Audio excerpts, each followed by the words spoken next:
The ocean is not a place, it is a volume, a vast, ungovernable geometry where the laws of land dissolve into the laws of physics. But out here, past the 12-mile limit, past the horizon where the curvature of the earth hides you from the shore, identity becomes fluid.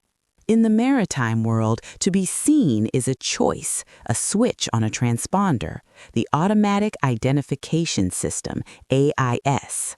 Since 2022, a parallel reality has been constructed on the high seas, a vascular system of rust and iron pumping black blood around the sanctions of the West.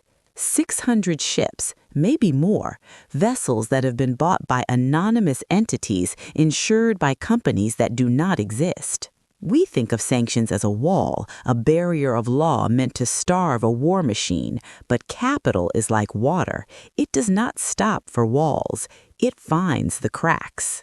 To understand the shadow, we must first look at the light. December 2022, the G7 nations enact the price cap, a simple, brutal equation. You can buy Russian oil, but you cannot pay more than $60 a barrel. But the West made a miscalculation. They assumed the system was closed. They forgot that systems can be built from scrap.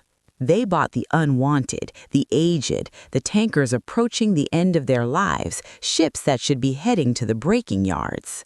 These are the zombies, ships that have technically outlived their safety, now resurrected for one purpose. This is the mechanics of the heist, ship-to-ship transfer, STS. It is maritime money laundering. Once the oil is mixed, once it changes hands in the middle of the sea, its origin is obscured. And when the eyes of the world get too close, they spoof. We are watching a video game played with real steel. The crew remains. They are often paid in cash, sailing on floating bombs. But machinery fails. Entropy is the only law that cannot be bribed. The terrifying, tearing screech of metal on rock. We have forgotten the water. These are old ships. Their engines are tired. Their hulls are corroded. The cost, the billions of dollars, the destroyed fisheries, the poisoned coastline, falls on you. It has already happened. The Pablo, an uninsured Shadow Fleet tanker, it exploded. It burned. We have created a bifurcated ocean, a dark fleet and a white fleet.